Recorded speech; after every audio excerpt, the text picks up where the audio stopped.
Louie C. the Mayor checking in. What is going on, my people? Listen, another fabulous, wonderful, outstanding, beautiful day in paradise. We made it happen. All love right now. You know, we was in the movie with the COVID pandemic. Now we done graduated to the Netflix, and we on episode 4, but a lot of things going on. Big shout out to Polictics.com. If you have an accident on a bicycle, moped, or car, you got to get them local boys a call at 302 Southern Street, FloridaKeysInjury.com. All love right now for them boys. Also, Dr. Burrows, the #1 doctor in the world and planets above and beyond. Advanced Urgent Care, Key West Marathon in Key Largo. And finally got me a new place to eat Latin food. I've been waiting for about 2 decades at Paradise Restaurant, 124 Duval Street. Very hard to find, but so good. So make sure you check them out. When you eat that Cuban and Colombian food over there, it's going to be a real treat. So right about now on the show, we got a living legend in the building. Good old Ron Saunders, been on the political game since 1928. Boy, he's been out there for a long time. I like your little shoe. How you doing, sir? How you feel? Look, you got the blue on? Got the blue. I'm ready to go. So for the people out here that don't know you, first of all, let me just say this. Make sure you hit the button right over here on notifications. For those of y'all watching on the Facebook Live, and for those of y'all watching worldwide on YouTube, hit the subscribe button right here. Bam!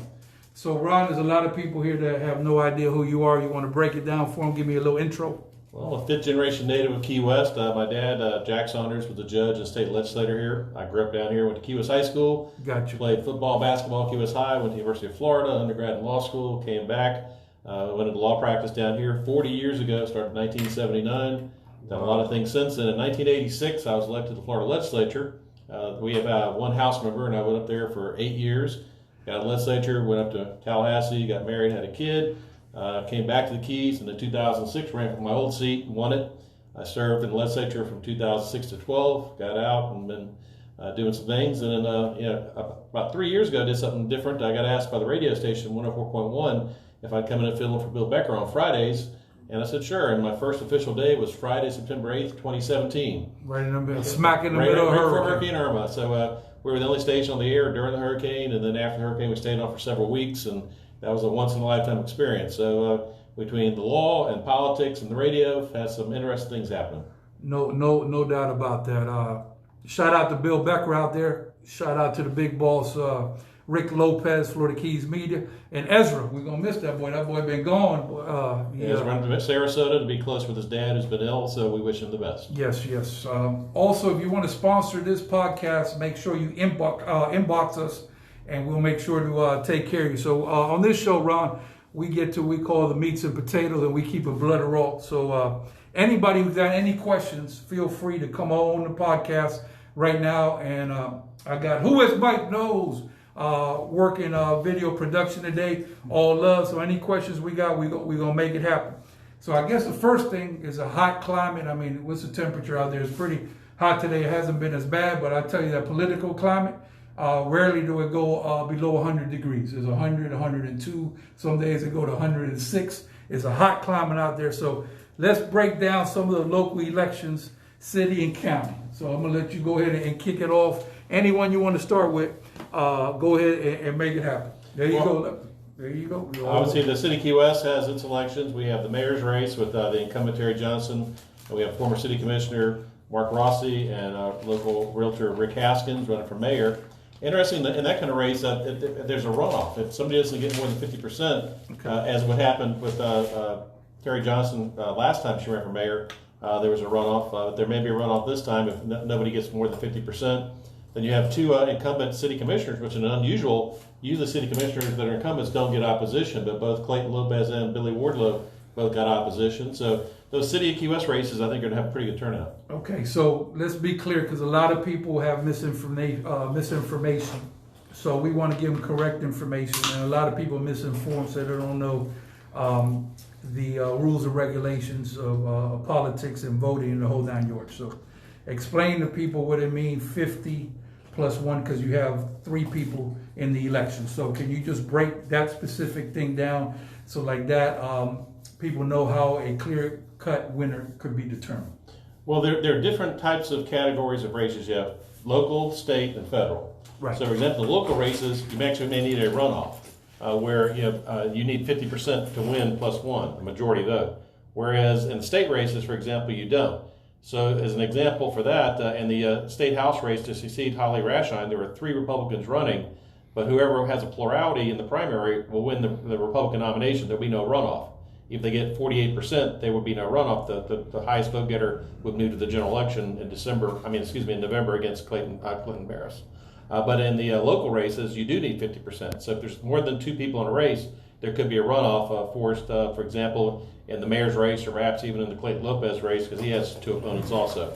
So you need 50% plus 1. If you don't, there'll be a runoff, and then obviously the general election is the final one in November. Okay, so in the meats and potatoes of the mayor race, what you thinking about that? I mean, that's going to be, I think it's, you think anybody's going to get the 50 plus 1? In your opinion? It's difficult because obviously, when you have 2 opponents in there against the incumbent, they're splitting up. There's always an anti-incumbent vote. I used to see bumper stickers that says don't re-elect anyone. There's some people that feel that way. Then you have controversial votes. When you're in elected office, especially local office, you tend to have a lot of people not happy with you. No matter what you do, you've got some people unhappy. It just depends on whether they take it out on you in the ballot box. So, I would say it could be difficult for anybody to get more than 50%, but it's an odd year, with the turnout and all the races on the ballot. So it remains to be seen. But all 3, I think, are good candidates. Usually, you'll see a couple weak candidates and then a couple strong ones. I think all 3 candidates running for mayor have done a pretty good job as far as their campaign. Gotcha. Okay, so the supervisory election, good old Joyce has challenged me to go ahead and try to get the turnout to 85% of the voter turnout. So, do you think we can get up to 85%? I think it may be difficult because of the COVID-19 pandemic. You've got a situation where a lot of people are going to do it by mail, but a lot of people like to go vote in person. But unfortunately now with the health situation, a lot of people may be concerned about going in person and being around other people, not being able to social distance, et cetera. So that might hurt the turnout. I think it helps the mail-in vote amounts, but I think it may hurt the number of people that show up at the polls election day, which may hurt the overall turnout. But I think with all the races on the ballot, there'll be a lot of interest. I think you'll see a higher than normal mail-in vote and perhaps a lower than normal in-person vote at the polls. Gotcha. Okay. So, like I said, the main thing is people go out there and vote, and that's critical. And especially in Key West, because people say my vote doesn't matter. And I said the one place that matters is Monroe County. We've had several elections where literally one vote made the difference. One vote made the difference of someone winning and losing. So basically, your vote really always counts, but especially counts down here with some close races. If you don't vote, you may cost somebody the election. Right. And I talked to Joyce, and she said that back in the day, they had a person lose by 1 vote, and that person wife didn't vote and cost them the election. So that's an incredible story. Probably ended up in divorce court. Well, we had one election where a friend of mine, Henry Rislaw, ran for county commission, lost by 1 vote. Yeah. And he owned the Green Troll restaurant in the Upper Keys, and he said that 3 of his employees didn't vote. Right. So it just shows the importance of getting out there and making your vote count. If you got any questions, this will be the time to ask them right now. So come on in. Any political questions that we got, we're gonna go ahead and address them right now. Ron Saunders in the building, and we getting into the meats and potatoes of politics. It's gonna be a very exciting show. Thank you all for watching on the podcast. So let's go ahead and move on to good old boy Clayton Lopez race. What do you think about that one? Well, Clayton, I have to be in full disclosure. Clayton was a high school classmate of mine, class of 72, Key West High School. So hold on, you always perfect, like the Dolphins in 72. Our class wasn't, the Dolphins were. Yeah. So obviously Clayton and I go way back.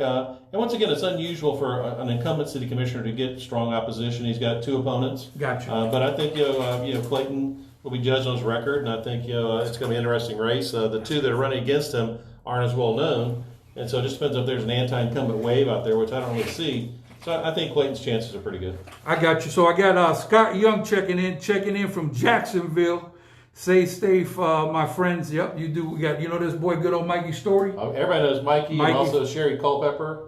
Are watching. So Mikey says Ron is a great asset to the Keys. News, radio, and local inform always on top. He should run again. Well, there you go. It want you back And in Sherry's a business. famous author. Her dog, Ace the Face, they have a book, and I follow them. I went to her book signing over in Bayview Park, so Sherry and Fred are good friends of mine, the Culpeppers. Yep. Tangela Edward, what's going on, baby girl?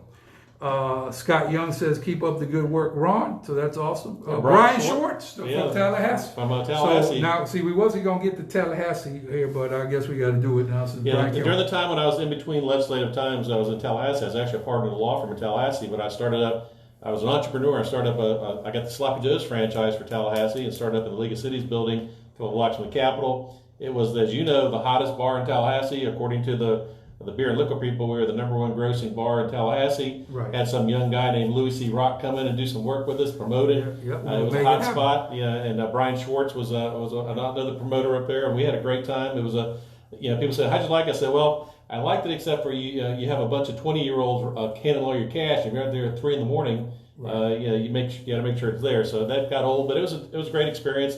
I always tell people, every lawyer wants to be a bar owner, every bar owner wants to be a lawyer. I've done both. Yeah, I tell people very simple: do whatever makes you happy.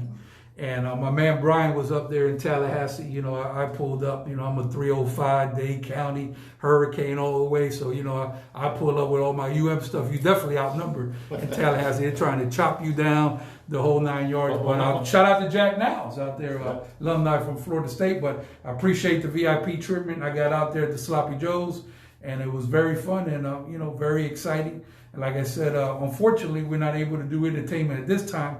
And I know a lot of young people want to turn up, but this ain't the time to be turning up. We got to kind of be mellow right now until we get this under control. But we must have strong leadership and be positive. Let me see. My sister's watching, Susan Saunders Goldstein. She's working over at Poinciana School. Nice. And they're waiting to see what happens with that. I on my radio show, I do Fridays on 104.1, and I had on the superintendent last week. And I asked them point blank, what's going to happen with schools? And they said they're not going to really make a decision until right before the schools are scheduled to start next month. Right. Because they ended up being online, at the end of the school year last year. And they're debating whether to go back to in class on campus. Right. But they have to wait and see what happens with the COVID-19 numbers. Yeah. And unfortunately, lately they've been going up, and we're not seeing it go down. And so my impression is, without knowing for sure, that if things don't change pretty soon, we're going to start our classes online rather than on campus. Well, the Madam Superintendent was here the other day, and Carrie Axford, incoming. She starts next in a couple weeks, actually. Yep, she told me straight up that we ain't gonna have kids in school to start because it doesn't look good, and they're gonna monitor it, week by week and see when they can get kids in. But right now, it don't look like no kids are going to be physically in schools. That's what she said.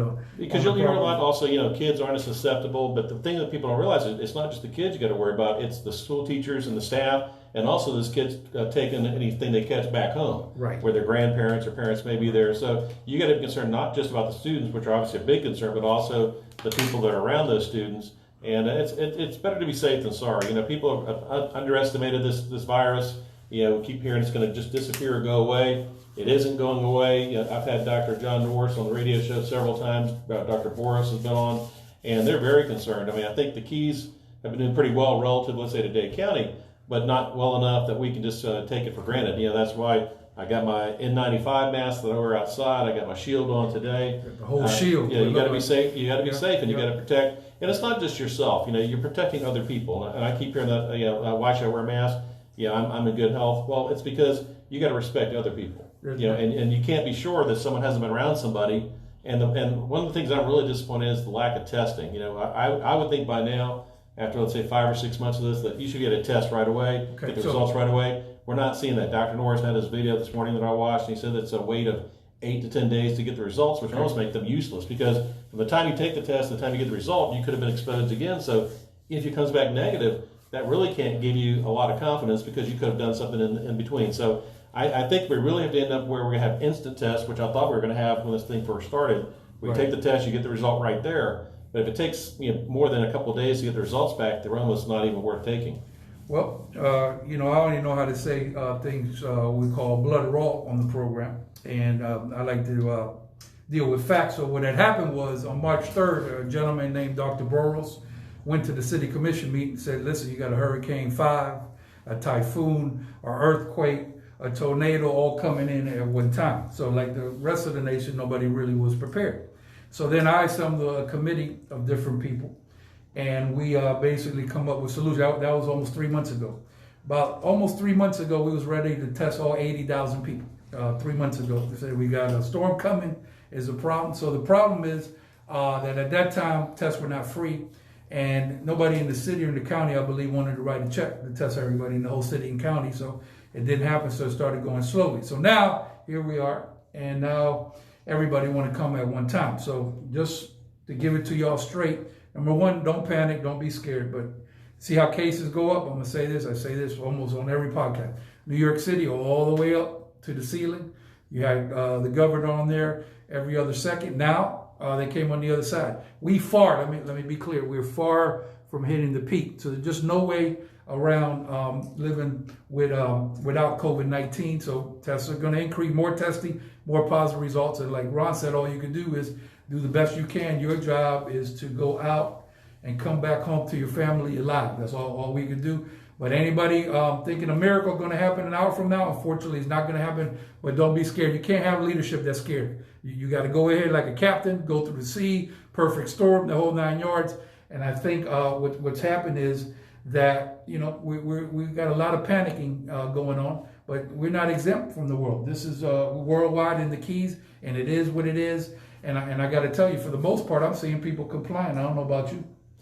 Well, I think that it's turning. I saw President Trump, who's been kind of not quite as active on advocating masks. Even he said yesterday that people should start wearing masks. Because remember, the three things we've heard from not from the beginning, but a lot: wear a mask, socially distance, and wash your hands. No question. Those three things are not that bad. Because I had somebody the other day tell me, I don't like wearing a mask, it's not comfortable. I said, well, being on a ventilator is a lot more uncomfortable. Right. You know, and we're even seeing people in the Keys on ventilators now. For sure. So it's not something. And then the other thing to think about, they said it's just like flu. You get a little symptom. They don't know the long-term consequences. Right. No, we're hearing now that even people that have recovered, their lungs may be permanently scarred. They may have some blood clotting issues down the road. So it's better safe than sorry. If it takes wearing a mask or a shield, I've got my N95. If it takes washing my hands or using sanitizer, if it takes staying 6 feet away when you can, it's worth it. Especially when you look at, do you want to infect your grandparents? Do you want to infect your parents?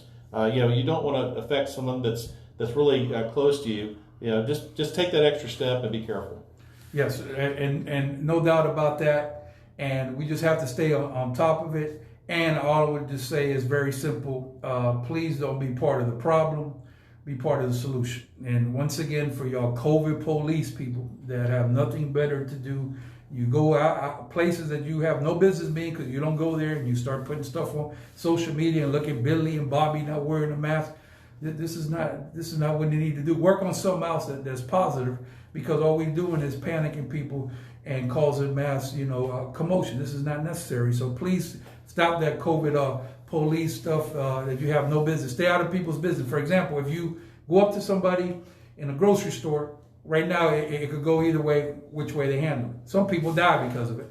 Leave people alone. You see somebody in aisle 6 going about their business, they don't have a mask, well, you could let the manager know, you could call authority. Don't approach that person. You don't know what that man going through. He might have spent his last $2, somebody might have passed away in the family, you told them, you set them over the top, you don't return home or whatever, so just leave it alone. But let's get back to the politics. Before we go for COVID, one good thing I've seen is that there's more uniformity in the Keys than there were before. Because before, if you lived in the city of Key West, it was a different mask requirement than the county. Right. If you live in Alvarado, it's different than Marathon. I'm seeing more uniformity now, because especially when tourists come down.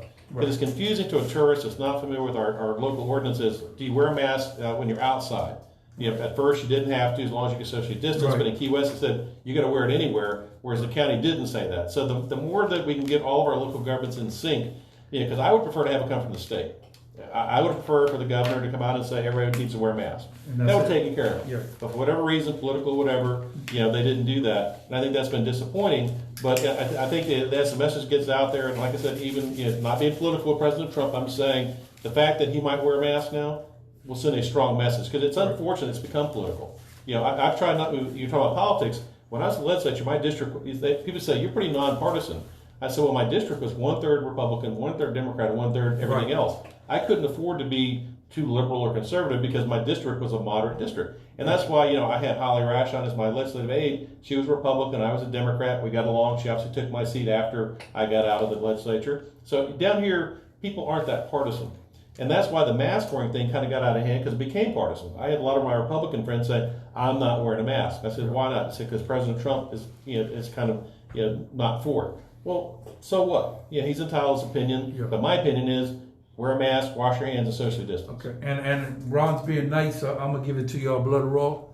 The fact is that you open a beach on the county side and you close another one. Smather's only one word for that. It's called travesty. So this is not that complicated. You don't have to go to calculus school.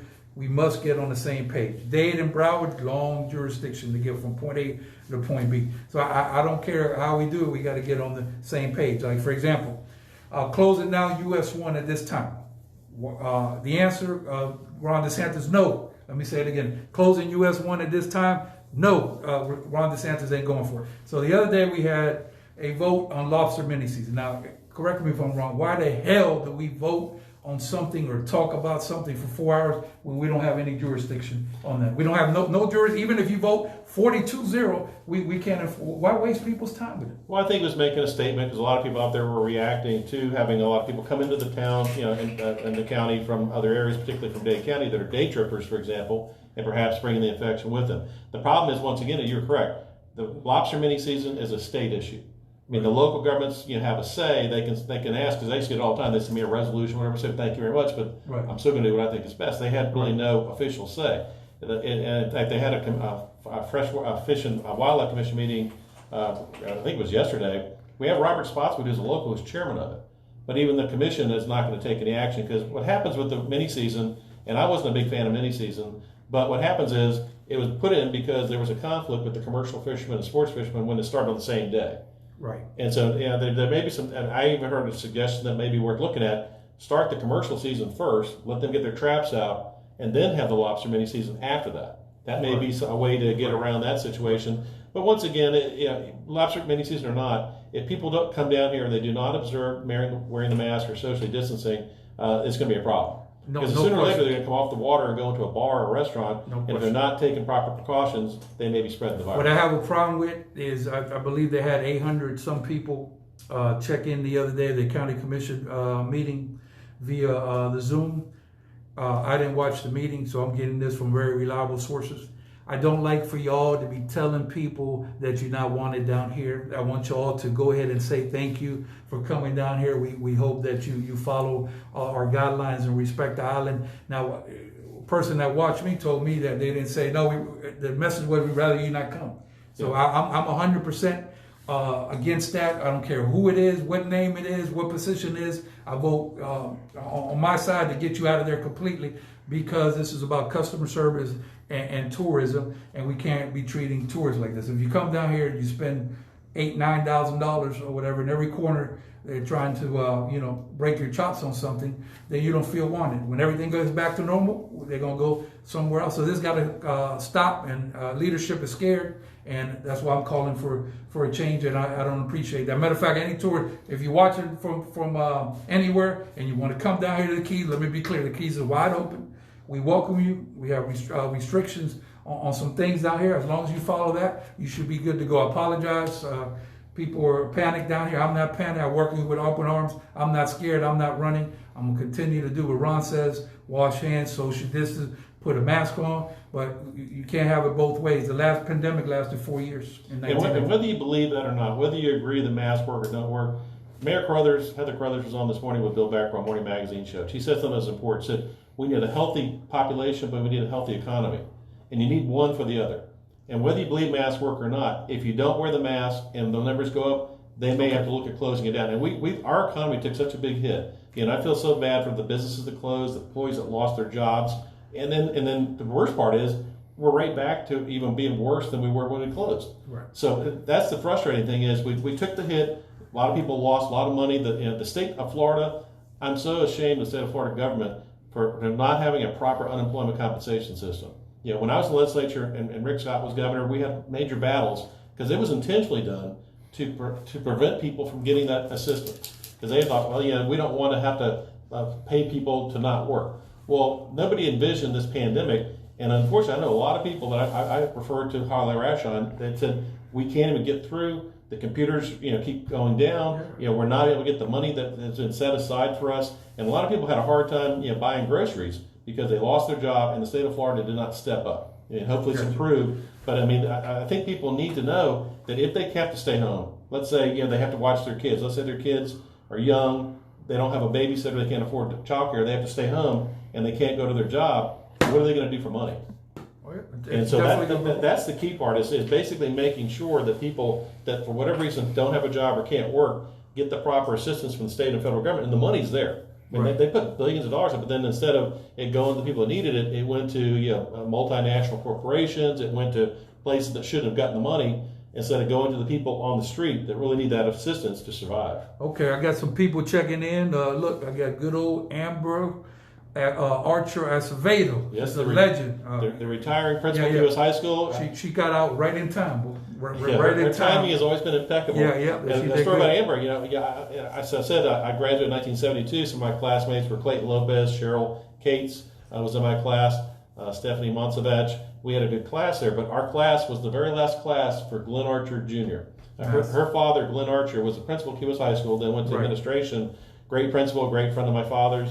A great family, and Amber, was the principal at Poinciana. My sister works over there, and so Amber's done a great job. And Amber, if you're still listening, congratulations on your retirement. You're too young to retire because you're younger than me, but I wish you the best. And her husband Randy's a good friend of mine, former superintendent. So I wish Amber the best in her retirement. God bless Glenn Archer, a hell of a man. Taught me a lot of stuff out there on the baseball field. We got a gentleman in here, Jose Bofield. Straight out of St. Thomas University, always a wide range of topics. Thank you for watching. Hit the notifications right over here to get notified when the podcast is on Facebook Live. And for those of y'all watching worldwide on YouTube, hit the subscribe button right over here. So I got a quick question because you have mentioned the county mayor coming in. So the question that I have for you is, does COVID turn off at a certain time? Do you hit a light switch and COVID turns off? I wish it did, but it doesn't. Okay, so we picked at 11 o'clock, we're going to shut down restaurants. I understand the message, but I don't agree that we have to shut down restaurants at 11 o'clock because COVID don't turn off at 11 Well, I think o'clock. that was only because of the lobster mini season. I think it's a time-limited time. I think it's from July 24th to August 9th they're going to do that. And what the theory was on that was that after 11 o'clock, when people are coming back off the water, when you go out and have alcohol and having owned a bar, I will tell you, the more alcohol you drink, the less inhibited you are. Gotcha. And I think they were seeing that at some of these bars, you saw people packed in, face-to-face, no mask, and it was helping the spread of the virus. And so I think they're looking at, they're not sure what works and what doesn't, but maybe take some of the easy routes first. And closing a restaurant or bar after 11 o'clock is not easy, but it's easier than having shutting it down totally. Okay. Because I think shutting places down completely is the hardest thing you can do. I mean, once again, we've seen businesses go close their doors permanently. Right. And not all of them are over 150. And our economy can't afford that hit. We've always had the highest cost of living in the state of Florida. It's always been difficult to live down here, but people were living, and I know people were living paycheck to paycheck. And when you lose a paycheck and you lose more than one paycheck, you're not going to be able to survive. Okay, so I'm going to have to disagree. I believe that when people come down here, you give them certain laws and regulations, and I don't want to see Key West be like Miami Beach. I think in Miami Beach used to be big entertainment. Now it's completely been destroyed based on the mayor and the commission they have out there. For example, they discriminate against spring break. Spring break, they tell you got to shut down at 2 o'clock in the morning. Next week, the jazz festival comes. No, that's fine. You can stay up till 4 o'clock. A month later, the hip hop, no, hip hop is too much stuff for the beach. We have to shut down. So I understand the message, but I have a different approach. But I'm not the mayor. Maybe one day I can be the mayor. I have a different approach. My approach is real simple. If there's somebody doing exactly what you're saying, not complying to what we need to do, circumventing the system and not cooperating, I don't send code enforcement there. I send every resource that I got on the county and the city. I'm talking about the fire department, the code, engineering, everybody, the police chief. fire marshal, I'm going through the roof. So when we come over there and see you because you want to play games and you're not doing what you're supposed to do, we're going to hit you from every angle. I don't care about any type of lawsuits that come. I guarantee you those people are in the minority. And if you get those people to understand we're not playing with you, that'll cease. And then the other people that are doing everything, they have 10 regulations and they're doing 15 above and beyond, then you got to punish them. Now, nobody's really eating after 11 o'clock anyway. So if you're doing something that you're not supposed to be doing, I agree they need to go ahead and deal with that. But I have a problem with the message that goes out with that. Because this is the start of, if we're going to be one human family and we're going to work with people, we have to work with people, because I think this is a direction that we're going even before this. Like, for example, with the cruise ships, I understand about the cruise ships. I don't have a problem for a discussion. I have a problem when they bring something up in the middle of a pandemic. When you said people are already down, they're already struggling, now you throw something else at them, I have a problem with that timing. So at the end of the day, and we're going to have to agree to disagree, I think the leadership is running scared, and they're on the scared side. That's just my opinion. Well, unfortunately, I think everything's revolve around hospital beds. We can talk what we want to about regulation, etc. When our ICU beds max out, and we're not there yet, I've talked to Dr. Norris several times, but he says that we're going the wrong direction. And if things don't turn around, what's going to happen is there's a green, yellow, and red. We're still in the green, which means we have enough supplies in the hospital for 7 days. The fact is, we're in the green right now. Right now. And what is the maximum level? When it goes to 3 days, you go to yellow, and when you go less than 3 days, you're at red. When we hit that yellow, you're going to see the elected officials down here start really talking some serious stuff, which we don't want to get there, because our economy cannot handle, tightening up. That's where we're coming. I'm real simple. When we get to yellow, I'm going to call everybody in and say we got a major problem coming. So we're going to plan to shut this down. If we have to shut a city down, I wouldn't care what the governor said. If I believe I have to protect the people, let them come and get me or whatever. I'm going to protect the people. But I also like to have some positive stuff come out, because a lot of doctors report negative. They don't report the positive stuff or whatever. So we got to mix it. I'll be the first one to tell you, I don't care what DeSantis is saying. If we're close to red, we're probably going to have to shut it down, unfortunately, without a problem. But until that happens, we did everything we can. At this point, we're green. Hopefully, we'll never get to red, but it could happen. Well, the number I look at was, because I went back and verify this, on June 1st, when we lifted the roadblock, now this roadblock was in place. Right. We were letting people back. Yeah. Only if you're a resident or you're an essential worker, you had a reason to be here. July is crazy. As of June 1st, the day we reopened, 109 total cases. Yep. June 1st. Now here we are, July, the 21st, whatever. Let's say 40 some days later, we're close to 1,000. Yep. So almost 10 times as many cases. Well, that doesn't mean that we should have kept the roadblock up. It means that it showed people what happens if you don't follow the rules. It's not just that they were coming down. Right. Because if people come down and they mask, distance, and wash, that shouldn't be a problem. When I go down Duval Street, and when I come down here, I live on Cudjoe now, but when I come to Key West and I ride down Duval Street and I see 80%, until recently, I would see 80% of people not wearing a mask. Right. And they were close to each other. It wasn't like they were by themselves. Right. Now it's more like maybe 50-50. I think until the city or whoever starts having people out there every night and telling people, I'm not saying fine them or give them a ticket, a warning. Right. I always believe you give somebody a chance, but the second time you get nailed, then go, because they're not listening. I agree. But one of the problems I'm seeing is not as much enforcement as I want to see out there. If I were in charge of things, I would say, you know what, we got rules.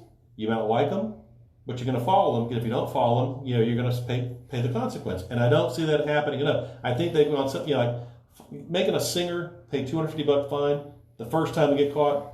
I'm not sure that's the way she should go. That happened the other day. I'm on Facebook with a lot of these singers, and I see that, and I say, okay, maybe that's a little. We failed. And it's not the offers on the street. Once again, this come from. They give you orders to follow, and if you don't follow them, they fire you, or you could quit. There's sometimes confusion. I remember after Hurricane Irma, Bill Becker in the studio, and I got a call from Cheryl Cates, who just got back into town from the Hurricane Irma. And people were coming back to their houses, and the sheriff's deputies were saying, you can only stay here 10 minutes and you have to leave because they're worried about looting. Well, but the people own the house. And so Sheriff Ramsey came to the studio, and I said to him on the air, I said, Sheriff, are you telling the deputies that a person at their own house can't stay there? And he said, no. If it's their house, they can stay. but we're trying to keep people that don't belong there from being there. Common sense. And he said, well, and I said, that's not what your deputy's doing. He said, well, the problem is I don't have a way to contact my deputies. At that point, they had no radio communications, they had no cell phones, and so on the air, Sheriff Rick Ramsey said to his deputies, who were listening to the radio because we were the only station there, he said to the deputies, if the person can show that they either own the property or rent the property, they can say it as long as they want to. We just want people going in there and taking. But that was a communication issue. Right. And so it's not that our elected officials are doing a bad job or whatever. It's just sometimes communication breaks down, especially in the middle of a pandemic where people are panicking about what's going to happen or not happen. I think having a clear communication, having a strategy is what's going to get us out of it. We can't even communicate between a half a mile between the county and the city beach. So it don't surprise me. Once again, I know we try to give the people better for that. These are wonderful people now. I'm not putting anybody down. But if you have a job and you're responsible for a whole city and county, it's a very hard job. Not everybody can do that job. And I wouldn't want that. People say to me, why don't you run for city commission? County commission, because I don't want to be the local elected official. It's the worst job ever. It's very tough, and we had a lot of people go ahead and quit. A lot of code enforcement say they didn't sign for this, they're not going to do it, and they just basically wrapped it up. So it's damn if you do, damn if you don't. But all I say is we have to lead with courage, and we have to work halfway. Like we said in the hospitals, if we get to that point, fortunately, we're going to have to shut it down. Let's go and switch gears here for a minute. Can you break down the difference of the House of Representatives and the Senate? What is the difference between both of them? Well, in the state of Florida, we have a state Senate and a state House of Representatives. There's 40 senators and 120 House members. So obviously there's 3 times as many House members. Bring it down to Monroe County level. When my father, Jack Saunders, in the legislature, he served with a guy named Bernie Pappy. And we had 2 House members, and then the guy named John Spotswood, Jack and Robert and Bill's and dad. So we had 1 senator and 2 House members just for Monroe County. Gotcha. Well, what happened after that was reapportionment. It said it has to be based on population. And so now Monroe County has part of 1 House member and part of 1 senator. What does that mean? In the House seat that I used to hold, that Holly now holds, that people are running for, 50% of that district's in Dade County. So half of our legislative seat for the House is in Dade and half is in Monroe. It's even worse for the state Senate because remember that there's only 40 senators, so there's 1/3 as many senators. That means that we only have about maybe 25-30% of a Senate seat. So right now we have Anna Terry Flores as our senator and Holly Raschine as our legislator. Holly at least lives in the Keys. Anna Terry doesn't, but she comes down here quite a bit. Right. My concern is Monroe County losing its representation. We've never not had somebody from Monroe County State House. Like I said, back in the 60s, we had my dad and Bernie Pappy and John Spotswood in the Senate. We had 3 people from Monroe County representing us. Now we have part of 1. So we have a half. Maybe. Yeah. And right now, like I said, it's Holly, but she can't run again. We had 3 Republicans and 1 Democrat running. You know who they are? Yeah, we have 3 Republicans: Ron Redmond Lopez, Alexander Suarez, and Jim Mooney. Okay. Of those 3, Mooney is an Alabama councilman, but probably those 3 have almost no name recognition in the Keys. Gotcha. And then on the Democrat side, you have Clinton Barris, who has an internet company, a media company down here, and he's known in Key West, but not so much up the Keys. Right. So basically, from Key West. I'm not sure he's from here, but he's been here for many years. Okay. So he lives in Key West. Yeah. So we have one House member, which we share with half of Dade County. Gotcha. For example, I had Florida City, parts of Homestead in the district. Right. I spent a lot of time up there because half my district was Dade County. Gotcha. The Senate seat's even worse. We probably never have another state senator from the Keys because Dade County dominates, and it's hard for anybody from down here with our low population compared to them to take the seat. Anna Terry Flores has been a good senator for us. She's term limited. There's 2 Democrats running, Javier Fernandez and Daniel Horton Diaz. Whoever wins the primary in August will face Ana Maria Rodriguez. Gotcha. Ana Maria is a Republican state legislator. Javier is a Democratic state legislator, and Daniel has run for legislature and lost against Holly 4 years ago. Gotcha. So we got the 3 people running for the senator. You have 2 Democrats and 1 Republican, and then for the House seat we have 3 Republicans and 1 Democrat. Yeah. Not knowing any of these people personally. If somebody lives in Key West and has interest in Key West, I'm more inclined to go in that direction because they know what's going on in Key West compared to somebody that don't even know their way around town. So, it's very serious that you start voting for people across the board locally and go all the way to the White House. Speaking about the White House, real simple. Will Trump be president in 2020? Well, I learned something very valuable in 2016 is that I'm not always right. and neither the polls. I mean, if you had to take bets on whether if Trump was going to win, you would have lost a lot of money betting on Hillary. Yeah. So even though the polls are looking pretty good for Joe Biden now, it all depends on turnout. Right. I think if the election were today, Joe Biden would win. I'm not saying I'm not saying that's good or bad or ugly. I'm just saying if the polls are accurate and because right now we're in the middle of a pandemic, and Trump truthfully has not done as much as I think he should have done, and our economy's recovering, but not where it needs to be. And with the riots and protests, I think people are unhappy. When people are unhappy, they tend not to vote for an incumbent, whether it's Trump or anybody else. Right. But the election's not today. Right. It's in 4 months. But I think my concern is, Trump's already laying the groundwork for saying, voting by mail is bad. It's not bad. We have a great supervised elections, Joyce Griffin, by the way, another one of my classmates in 72. One time for Joyce. Number one supervisory election worldwide. Plans above it. And I'm big on voting absentee. Big. But you keep hearing about voter fraud. There is no voter fraud in Montgomery County. It's just a ploy to say don't vote by mail, because I think it's laying the groundwork for maybe not accepting the results in November. And then with the pandemic, it depends on in November, is the pandemic under control? We saw in other states where people were standing in line to vote, even in the middle of a pandemic, and then people got sick from going there. They're not sure that's where they got it, but it certainly increases the odds. So my concern is that no matter what happens, like in the year 2000, it was almost a virtual tie with Al Gore and George W. Bush. But after the election, even though Gore could have challenged it, he said, for the sake of the country, the Supreme Court ruled, I'm going to accept that, and the country moved on. Right. You win elections, you lose elections, but when you lose, as long as there's no fraud going on, which there hasn't been, you accept the result and you say, you know what? I'm moving on. So if Trump wins, he wins. If he doesn't win, then we have a transition. But after that, everybody needs to come together. Because like I said, in Monroe County, we have 1/3 Democrat, 1/3 Republican, 1/3 everything else. We shouldn't be partisan down here. We should be what's best for the Keys, what's best for the state of Florida, what's best for the country. And let me tell you something. I'm going to give it to you real simple. I wouldn't give a damn what poll it is. I don't listen to no polls, period. I only got to learn things one time. So when those guys, they're supposed to be experts, right? And they're not even close or whatever, and it was a total travesty. I'm not going to listen to any polls. Whatever. They could say Joe Biden is 102% to 3. I wouldn't give a damn what they talk about. When I see it, I'll believe it. So, well, remember too, a poll is a snapshot. A poll is what's all out the there polls today. were wrong. They were wrong, but they were right. Well, they were wrong, but if you recall, Hillary Clinton still won the popular vote. So in a sense, by what, like 2 million? Was about 2 or 3 million. I mean, it was not that close. So listen to this: Hillary Clinton won the popular vote by 2 million of votes, but based on that, the electoral college is set up. She loses the election, and that's why I think it's really hard to predict right now. If the election were today, Joe Biden has the edge in the swing states. I do believe that. It could change if the COVID-19 thing is under control and Trump steps up and says, you know what, I'm wearing a mask, we're doing, and all of a sudden, things come back. It's a close election. If things stay the way they are today, if they're the same way in November as they're today, it's going to be very hard for him to win re-election. Gotcha. Okay, you got some people checking in. You see Susan, this young lady Susan. You see her there? My sister, yeah. Yeah. And Lydia Estenos, 1986, homecoming queen, doing it big.